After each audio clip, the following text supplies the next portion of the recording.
He's been called the Oracle of Omaha, the Sage of Nebraska, and from a young age, he knew he would be rich. I could figure out when I was 10, if I had a fairly long life, I was going to end up with a lot of money. He was right. 70 years later, he was the richest man in the world, a tycoon with a rock star aura. I've never known anyone as focused as he is. It's amazing.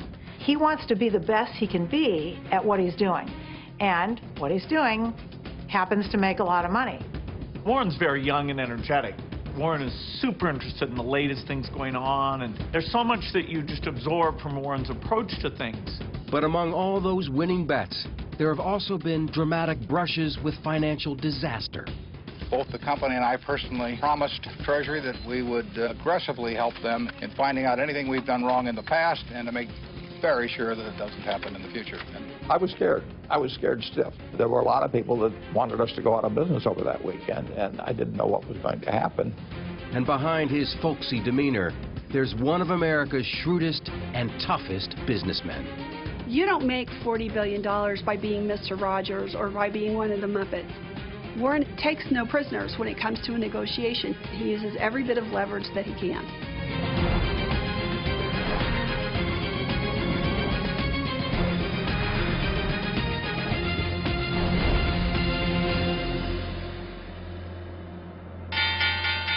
This is going to be one of those days that lingers in the mind. Anyway, the Dow was down 200 or 300 points. Nobody knows what's in these bundles. A Category 5 test of our financial level. It was a terrifying moment in U.S. financial history.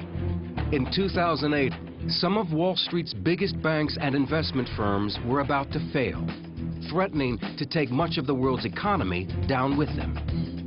Inside the citadels of money and power, desperate calls for help went out to the same person, as dramatized in this HBO TV movie. We're thinking of reaching out to Warren Buffett. Great. You and Buffett go back, right? Do me a favor and call him.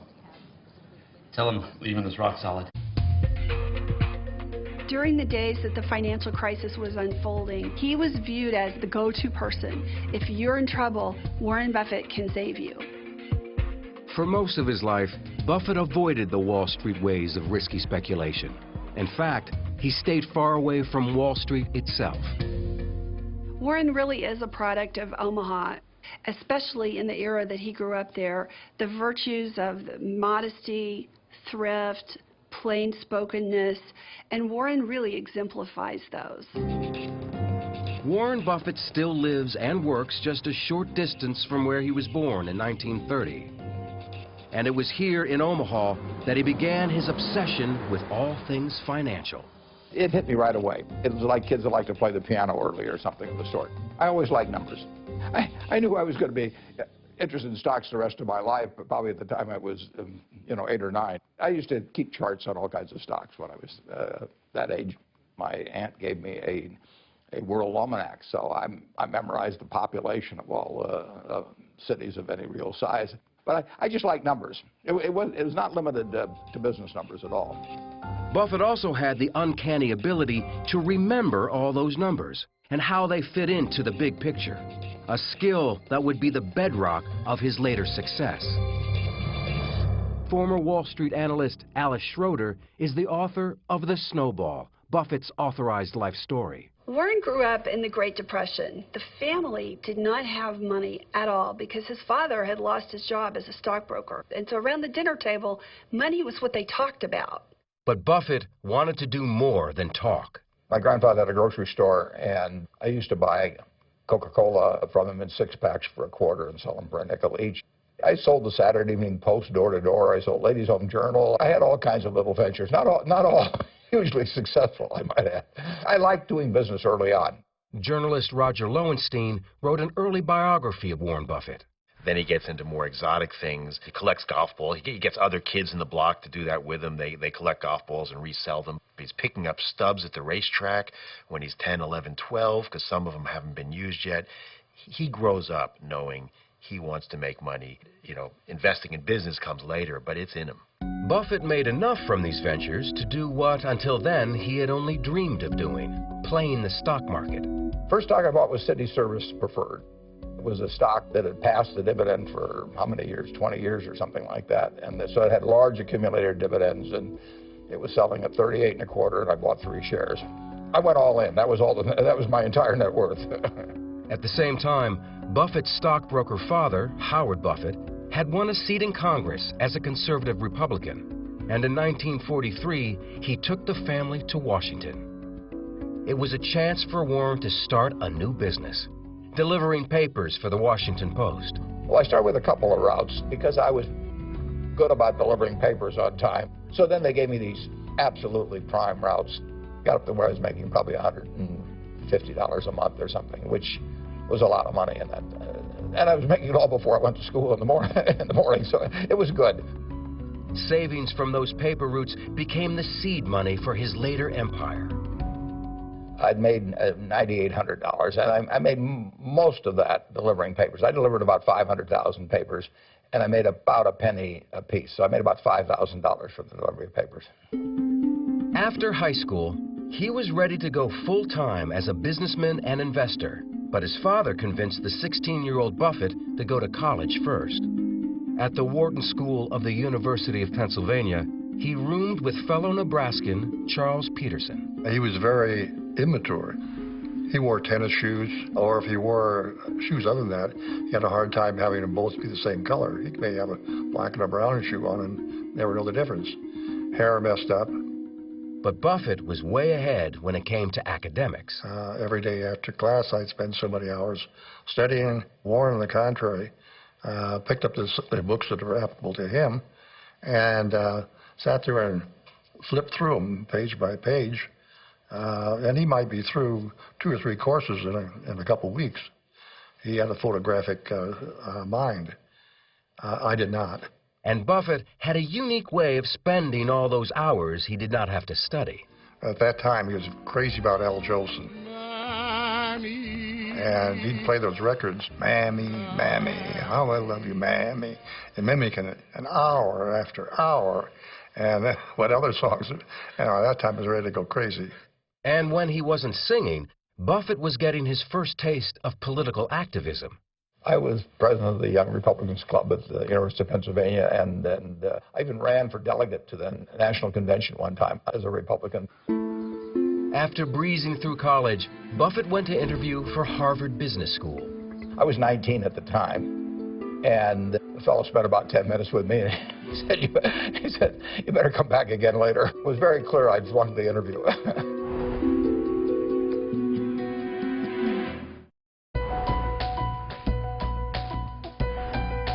After being rejected by Harvard, Buffett set his sights on Columbia's business school, where Wall Street maverick Benjamin Graham was a professor. Graham's investment philosophy was simple, but it defied conventional Wall Street wisdom. Many people take their cues as to what to do from what the market itself is doing. But Graham would tell you that the market is there to serve you, not to inform you. And basically he was saying the market will be wrong. Now that flies in the face of what a lot of other people think. But Graham would say that sometimes the market is very, very wrong. And if you look at the prices of stocks as buying pieces of businesses, you will be able to recognize when the market is very wrong. Graham's way was to find undervalued stocks that were off the radar. And Buffett became his most devoted disciple. He taught us to find a dollar bill that was going to be, you could buy for 50 cents, but the dollar bill wouldn't necessarily increase in value very fast. And I analogize that to essentially walking down the street looking for cigar butts with one puff left in them, and they weren't very attractive, and there was maybe only one puff in them, but they didn't cost anything. Armed with the Graham philosophy, Buffett headed back to Omaha to start his own business. He said, I'm going to form a partnership. And he said, would you want in? I said, sure I do. There was only 7 or 8 people in that original partnership. Convincing people beyond the first 7 investors got rockier. My sales pitch wasn't very effective. I was 20 years old. I looked like I was about 16, and I probably behaved like I was about 12. So I would go around and call on people. They were always nice to me. But I would see a Mr. Smith, and I would go through all these facts and figures about why you should buy some stock. And when I got all through, in my head, I would count to 3. I would go 1, 2, 3. And then Mr. Smith would say, "What does your dad think?" And I would always want to hit him. But It was frustrating. Buffett knew that he had to be a better salesman, so he turned to popular self-help guru Dale Carnegie. well, I had to be able to communicate with people better, and I mean in groups particularly. I just knew that I couldn't go through life terrified of public speaking, and I'd heard about the Dale Carnegie course. And he applied those lessons when he began dating hometown girl Susan Thompson. I mean, I proposed to my wife during the Dale Carnegie course. So I mean, I got my money's worth right during the course. I had the intellect to succeed, but I did not have the persona. I was not put together as a person until I met her. Buffett was finally ready to put his career in gear. He was picking stocks that others were ignoring, and his stocks kept going up. Little by little, word spread around Omaha that the kid knew what he was doing. He's devouring every annual report, and they stay devoured. He remembers them, and he's got these balance sheets in his mind so that if a stock gets cheap, 3 years later, he remembers what the fundamentals of the company are. This is a buy now. In the first 5 years that Buffett was in business, the Dow rose by 74%, while Buffett's investments had gone up 250%. In 1961, at the age of 30, he reached millionaire status. Friends like Stan Lipsey saw that he was still operating as a one-man band. His study was right off the bedroom in their house. He wasn't even in an office building at that point. And they had 3 kids. And people joke about Warren not knowing his kids, and that's, of course, a great exaggeration. But the fact of the matter, Susie stabilized the family so that Warren could do the studying that he needed. His wealth was growing rapidly, but you couldn't tell that from the way the family lived. Their home, which Buffett still lives in, was bought over 50 years ago for $32,000. His children all went to public schools. Susie Buffett is the eldest of 3 Buffett children. We grew up in a way that I think is probably different than most kids if you've got a dad who has what my dad has. I mean, we didn't get cars when we turned 16. We didn't live any differently, really, than most of the other kids we knew. The biggest change in the Buffett household was that Warren was moving away from the staunch republicanism of his father. Civil rights had the biggest effect on changing my views on politics. Neither party necessarily covered themselves with glory on it, but it was clear to me that a basic change, a really basic change in civil rights was called for, and the Democrats seemed to be much more attuned to that than the Republicans. And Buffett was about to make an even bigger change in his professional life.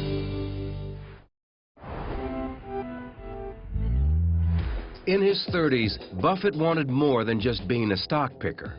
He wanted to find companies that he could buy a controlling interest in, and he found one 100 miles away in Beatrice, Nebraska.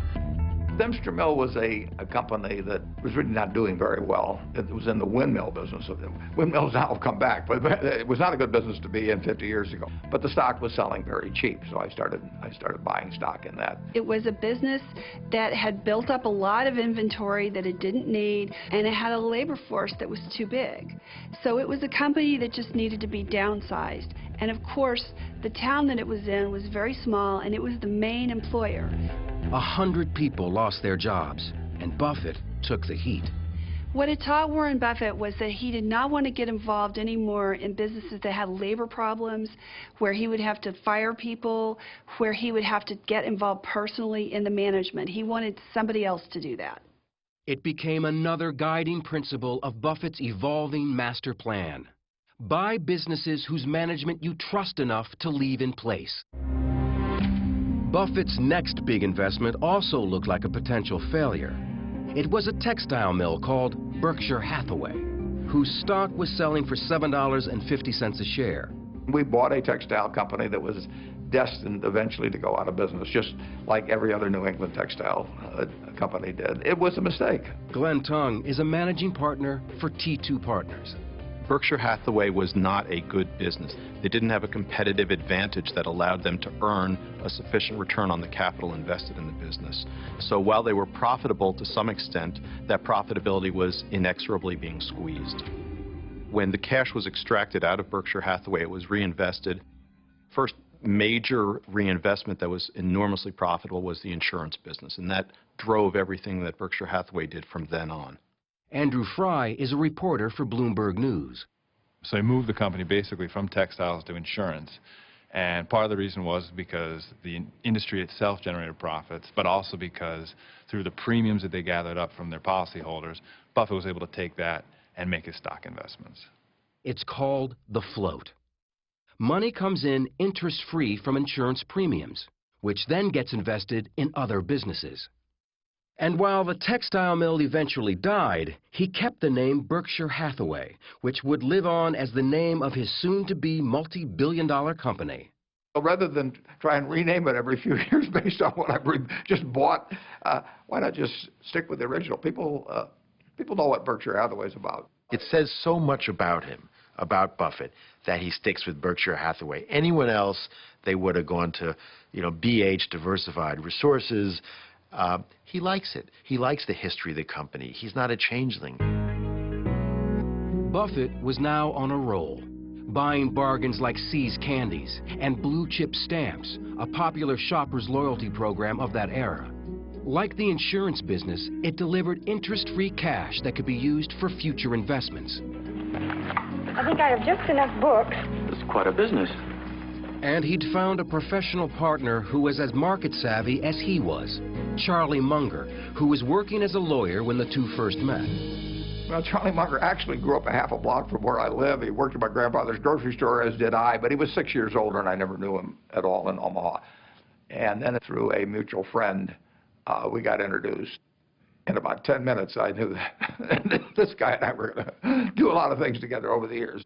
When I met Warren, he immediately started telling me how much better his way of making a living was than mine, and that I was too smart to stay in such a silly business as law practice when I could go into his business of running an investment partnership. And it took me about 2 or 3 years to realize he was right. In the late 1960s, Wall Street was in the midst of an unprecedented boom. Stock prices were soaring as everyone rushed into the stock market. But for Buffett, it was time to get out. I was running a little over $100 million and had a lot of happy partners, and I wrote them a letter and I said, I don't know how to play in this game anymore. The valuations have gotten to where I can't find things. I terminated my partnership in 1969. It seems counterintuitive, but Warren has always quoted Gus Levy, who said, "Be greedy when others are fearful, be fearful when others are greedy." And Warren knew that the party would come to an end and at some point the bubble would burst. Buffett was 40 years old and was worth more than $25 million. But without the partnerships to oversee, he started getting restless, and in 1973 made a fateful decision to buy into a California bank called Wesco. The problem was, Wesco was in the middle of a merger deal with another company. And the next thing you know, the company that was going to buy Wesco complained to the Securities and Exchange Commission that Warren was trying to bust up their merger, which would have been illegal. And so an investigation launched. The SEC went through every nook and cranny of Buffett's businesses, and what they saw alarmed them. Buffett and Munger's investments were a complex spiderweb of ownerships and cross-ownerships. We had drifted in since we had several companies, so the whole thing looked like so much spaghetti that had been done for some evil master purpose. We didn't feel we'd done anything improper, but there were a lot of rules, and the question was whether we'd violated any of them. Stanley Sporkin was Director of Enforcement at the SEC. Anytime you find that things are so wired that they take a long time to be able to understand them, that types of activity like that raises a suspicion that maybe somebody is doing that to get away with something. What also raised investigators' suspicions was that Munger and Buffett were offering Wesco shareholders a higher price for their stock than they could get on the open market. So we just kept buying until our allotment ran out at 2 or 3 points higher than we had to. Well, that was a very eccentric thing to do, but we thought it was the right way to behave, and the SEC went berserk. You can't manipulate a stock. In other words, you can't take actions for the sole purpose of causing that stock price to increase. And if you do, it violates the law. The accusations stung. The Wesco investigation was really the first time that anyone had ever challenged Warren Buffett's reputation. And he responded to it almost as though a rattlesnake were about to bite him, because it really threatened his career. Trying to head off disaster, Buffett's lawyer made an unorthodox appeal to Stanley Sporkin. And saying, look, Stan, even though this doesn't look good from your standpoint, I want you to take into account the character of the individual. In my view, meaning Rickershauser view, he probably is going to be the #1 person in the financial services industry of all time. The appeal worked. Buffett's company, Blue Chip Stamps, was fined just over $100,000, but no charges were filed against Buffett. So he became even stricter, even more proper in his behavior and in worrying about his reputation.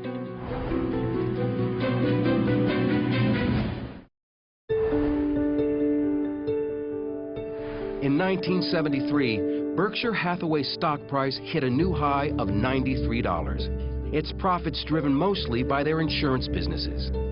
Buffett also owned stakes in banks, clothing makers, and candy factories. But there was one business he was passionate about owning. I love newspapers. I mean, I started reading newspapers.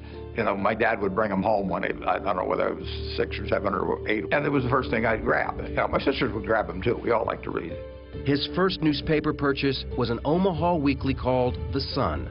The Sun was a very small business. I mean, it had never made any money at all. Stan Lipsey was the publisher of Sun newspapers. We were a weekly publishing against a daily, so we had to initiate stories, hopefully investigative pieces, and we'd sit there and brainstorm what we could do.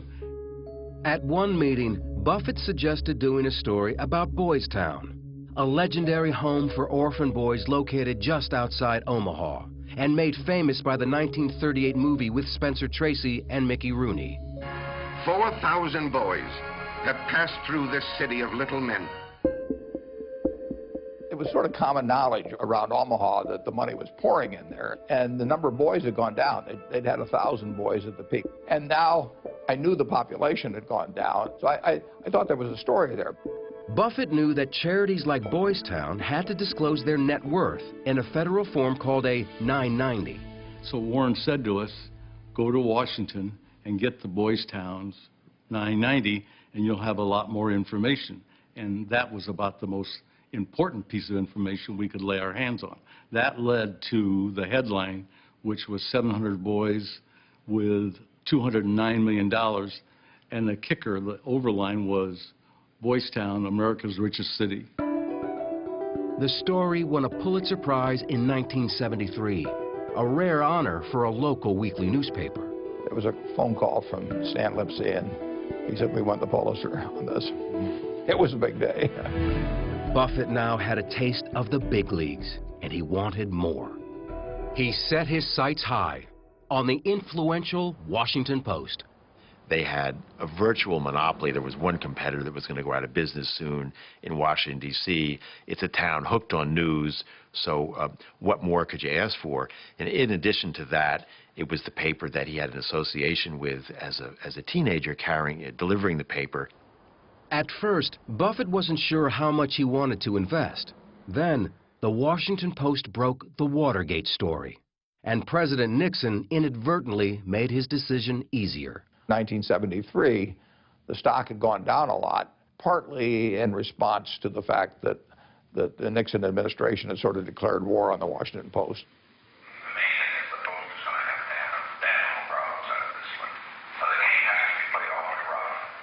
The stock eventually fell, I think, from 38 to like 15 or so, and we bought a lot of stock in a very short period of time. I mean, people were barreling out of the stock, big institutional investors. And the interesting thing is when we were buying that stock at $20 a share, if you'd asked the people who were selling it to us how much the company was actually worth the businesses, they would have said $100 a share. But they sold it anyway. I salute the Nixon administration for stirring up the dust at that time. Buffett's rule had always been to keep his distance from his company's managers and executives. But that was not the case at the Washington Post.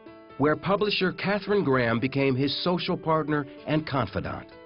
What Katharine Graham offers to Warren Buffett is a seat at the larger table. Suddenly, he's at dinners with Henry Kissinger, and suddenly he's not just an investor from Omaha. He's a part of the scene in Washington. He's meeting Ben Bradley, the President of the United States. This was not his world, and Katharine Graham was really his entree into that world. She was in a business that fascinated me, so she would invite me to these various Washington parties, which were interesting. I saw parts of the world that I wouldn't have seen otherwise if we hadn't become friends. But as Buffett's social circle widened, his wife Susie was feeling increasingly isolated back home and made a bold decision, unusual for a Midwestern housewife of that era. She was not divorcing Warren, but she left Omaha for San Francisco to pursue a new life and a new career as a singer. I get why she moved. My dad was getting more famous, and my mother was so not the Mrs. Warren Buffett type at all. You are in a fishbowl, and everybody wants stuff from you, and it's not so much fun, really. Their relationship never changed at all. They were completely in love with each other. They talked 5, 6, 7, 8 times a day. They traveled together. She just couldn't live here. To make sure that Warren was taken care of in her absence, Susie turned to her friend, Astrid Menks. Susie knew what a solid, warm person Astrid was, and she sort of asked Astrid to look out for Warren, and that's how they got to know each other. Within a few months, Astrid moved in. It's very unorthodox. A lot of people, I'm sure, talked about it and had all kinds of lovely things to say about how weird it was. But I also think, you know what? It's nobody's business what goes on in somebody else's relationship. It worked for the three of them. It worked. Buffett was adjusting to his new domestic arrangements, and his success as an investor in the Post sparked a desire for full ownership of a daily metropolitan paper. He looked at a number of them. The Buffalo Evening News, that was called then, became available. At $33 million, it was Buffett's largest investment yet. The Evening News was one of 2 Buffalo dailies. Unlike the competition, it didn't have a Sunday edition. The competition, Courier Express, had a morning paper that was sort of flimsy, but they had Sunday, which was a hell of a paper, and Warren and I both knew that Sunday was only going to get stronger and that you had to have a Sunday paper. I knew that we faced extinction unless we got into the Sunday newspaper business, and so I did that within, 6 or 8 months after we bought the paper, and at that point all hell broke loose. All hell broke loose when Buffett's competition, the Courier Express, took him to court on an antitrust charge. Daniel Mason was a lawyer representing that paper. It was very hard, we said, to justify a $33 million purchase price based upon the revenues that the News had, unless the News wound up being a monopoly newspaper. A federal judge put a halt to Buffett's Sunday strategy, and advertisers began deserting his paper. He's losing money hand over fist. It almost becomes, just a huge sinkhole. But Buffett didn't back down. We knew that it was not going to be a long-term position to expect 2 papers to survive in Buffalo. Eventually, one of those papers was going to lose out, and the other paper was going to be a hell of a success because their financials would change. The fight went on for months until the judge's order was overturned. Buffett's competition soon went out of business, and Buffett's paper went on to become hugely profitable. You don't make $40 billion by being Mr. Rogers or by being one of the Muppets. Warren takes no prisoners. He uses every bit of leverage that he can.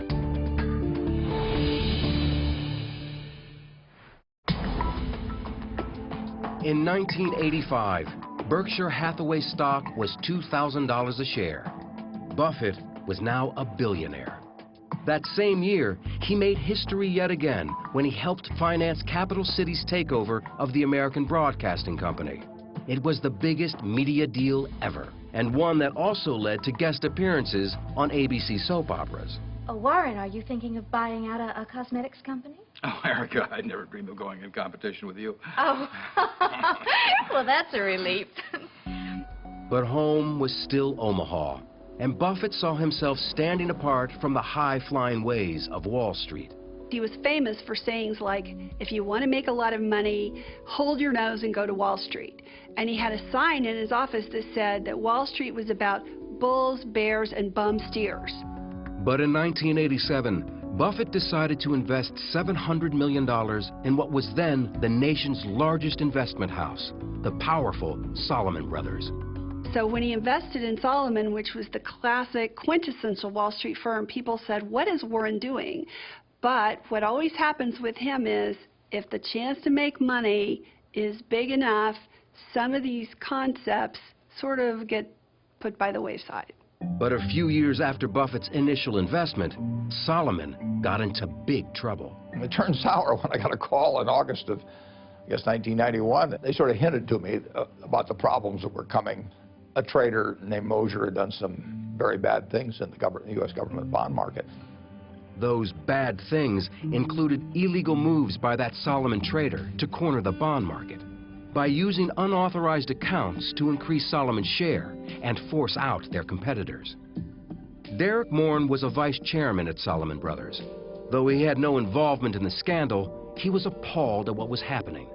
To me, it was clear that we'd broken the law. We'd interfered with the workings of a critical market, and that the Treasury and the Fed would be less than amused. But the worst was yet to come. Salomon executives found out about the deception, but delayed in reporting it to the authorities. That understandably infuriated the U.S. government, the Federal Reserve, the U.S. Treasury, everybody, when it was found out that they hadn't promptly acted. As CEO of Salomon Brothers, John Goodfriend was taking the blame for the mess. I remember it vividly. When you make the front page in the right-hand column of the New York Times and you picture whether you're a fool, which I probably was, my disrepute became national.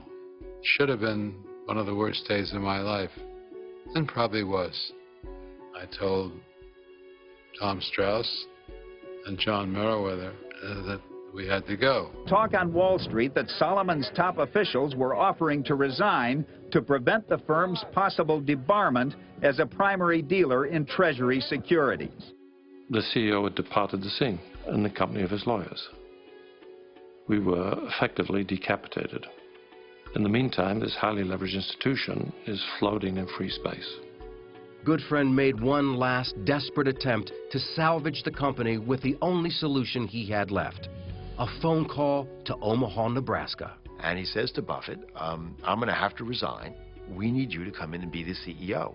Goodfriend needed someone who both had the confidence of the government and in some larger way the confidence of America to say, yes, this is the Wall Street guy we trust. And literally there was only one person in America who could fit that description, and that was Warren Buffett. And I wasn't involved in the thing so that I was not tainted. The hope was that I would be credible with all the people that were mad at us. There were a lot of them. When Buffett arrived in New York, the company was in a state of panic. There's no future and there's no present for an indicted financial firm. The firm would have folded. I was very clear, and I advised Warren of what the consequences would be, which not only that the firm would fail rapidly, but that there would be significant systemic impacts on other institutions. Buffett was now helming a company about to go down in disgrace. Warren used to say that it takes a lifetime to build a reputation and 5 minutes to lose it. And he was afraid that Salomon could be that 5 minutes for him. It was August 18th, 1991. Treasury Secretary Nicholas Brady had ruled that Salomon was out of the bond business. It was announced at about 10 in the morning on a Sunday. The U.S. Treasury had knocked us off the list of really acceptable people, primary dealers. That would have been a death blow to the company. So I had to get that changed by the time Tokyo opened. He only had a few hours. Once the Tokyo markets opened, the firm's fate would be sealed. The Japanese banks could have begun a run on the bank by selling our stock, by liquidating their positions with us, by demanding cash they could very quickly drain the firm of its capital and its liquidity. That momentum would transfer to the London market, and by the time New York opened, we would have been in acute crisis. Buffett called longtime confidant Charlie Munger into New York for an emergency meeting. I will never forget that as long as I live. That was the most awesome moment in my life, because that would have been a national calamity. And it looked for a long time as though the government was just going to say, "The hell with you, Solomon." Warren Buffett spent the entire day in frantic phone calls to Washington, trying to get the feds to back off. I was scared stiff, and it probably came through in my voice when I was talking. I was talking to Nick Brady, who was the Secretary of the Treasury, and Jerry Corrigan, who was the head of the Federal Reserve of New York. And these people were undeservedly, understandably, furious with what Solomon had done. And there were a lot of people that wanted us to go out of business over that weekend, and I didn't know what was going to happen. At the 11th hour, there was one final call with Nicholas Brady. There was a big emotional catch in Warren's voice when he was talking to Nick. And I think Nick realized that if he's that disturbed by this, maybe he's right that we should back off just a little. He didn't have to back off very much, just a little bit. And it prevented the calamity. A visibly shaken Buffett faced dozens of reporters waiting in the Solomon Auditorium. The Treasury saw the Solomon Inc. Board of Directors today take some major steps to install new management. Both the company and I personally promised Treasury that we would do everything we could do to aggressively help them in finding out anything we've done wrong in the past and to make very sure that it doesn't happen in the future. And they want that, and they need it, and they're entitled to it. Buffett emerged the hero, his reputation more exalted than ever. Warren Buffett meeting with the financial community, signing autographs. They love him. The man with the squeaky clean image who's trying to clean up the mess at Solomon Brothers. I'm going to be the American Bar Association's Man of the Year. I mean, we are spending a lot of money on legal fees. John Goodfriend found himself cast as the heavy. You need a villain. Somebody who led all these people astray and did all kinds of bad things. But I didn't see how I could fight it. I couldn't put Solomon at risk. Warren and Charlie were not our advocates in this situation. They maintained their purity, and we were down in the dumps. Life. But Warren's work wasn't over. To seal the deal, he had to personally take charge of cleaning up at Solomon Brothers. It was miserable. I was there 9 months and 4 days, and it's not an accident that I can tell you 20 years later exactly how long I was there. But it was important that it get done. I wouldn't wish it on anybody, and I wouldn't wish what happened to the firm, on anybody. But in a sense, I learned a lot.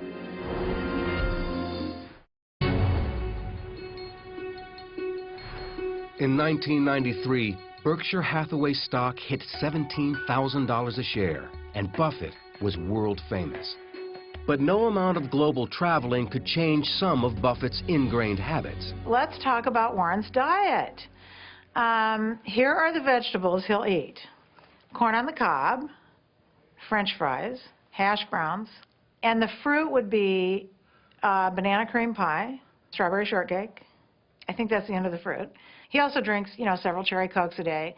I've never in my life, and I'm not kidding, seen the man drink a sip of water, ever. When he went to China, he took a pile of coupons from McDonald's with him, and that he's in China for however long it was, and he ate McDonald's hamburgers. The 1990s and 2000s would be the era of Berkshire Hathaway's greatest expansion.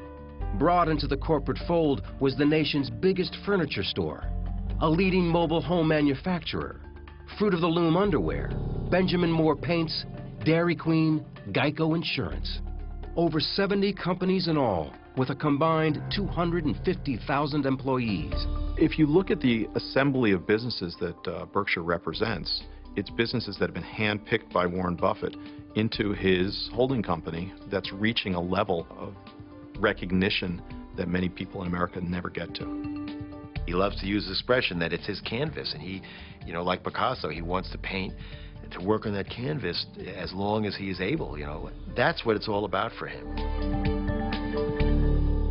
Two of Buffett's new investments made headlines by flying in the face of conventional market wisdom. He bought his hometown newspaper, the Omaha World-Herald, and he bought the Burlington Northern Railroad.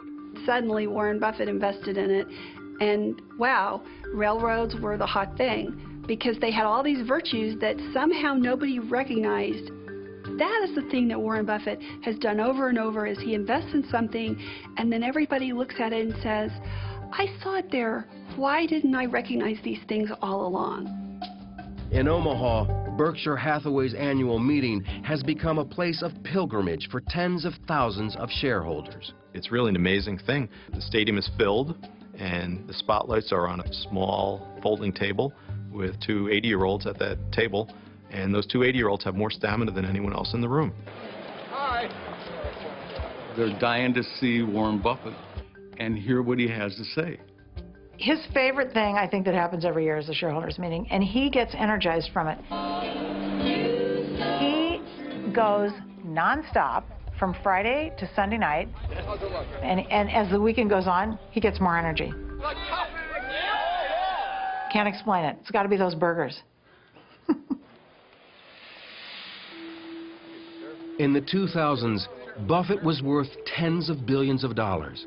Money he planned on giving away to a foundation to be run by his wife, Susie. But in 2004, Susie died of a stroke following cancer surgery. It was a huge shock for all of us. My dad, I can't explain how much he loved her and how much he relied on her. I am going to start crying talking about this. You know, he'll never totally get over it. None of us probably will, but she was really something very special. We had always sort of talked about things and planned things assuming he would die first. So when she died, it really was big. 2 years after his wife Susie's death, Buffett married Astrid Menks in a private ceremony. And he announced that he was pledging the bulk of his fortune not to his children, but to the foundation run by Bill and Melinda Gates. Bill Gates has been one of Buffett's closest friends since the early 1990s. So it was, you know, kind of phenomenal. It made us step up our ambition level, add a lot of things we wouldn't have been able to do. And so now every year, it's a gigantic gift that allows us to be double what we would have been without it. They're young, they're energetic, they work much harder at it than I would. I get to keep doing what I love doing. You know, and they're going to achieve the same things much better than I would. It's a perfect solution for me to get somebody else to do the work. I've always been good at that. But as his 80th birthday approached, an international crisis would open yet another new chapter in Buffett's life. Absolutely stunning morning on Wall Street. Lehman Brothers filing for bankruptcy. In 2007, a single share of Berkshire Hathaway stock hit an all-time high of $150,000. And people call this work. But the next year, the entire U.S. economy was in crisis mode. The Dow closed Monday's session down more than 500 points, with many of its financial institutions collapsing under mountains of debt. The dominoes started falling, and they were huge dominoes. They started falling at a pace that was breathtaking. The terrified bankers in New York needed emergency help from anyone that was still solvent. And it wasn't just money they needed. Warren Buffett is one enormous good housekeeping seal of approval. And if he's putting money into a situation, they're going to assume that he's intelligent enough to be making that investment because he thinks he's going to generate a satisfactory return off of it. And that will calm people's fears when fear is at its highest. Among the businesses that received lifelines from Warren Buffett were Goldman Sachs, GE, and later, Bank of America.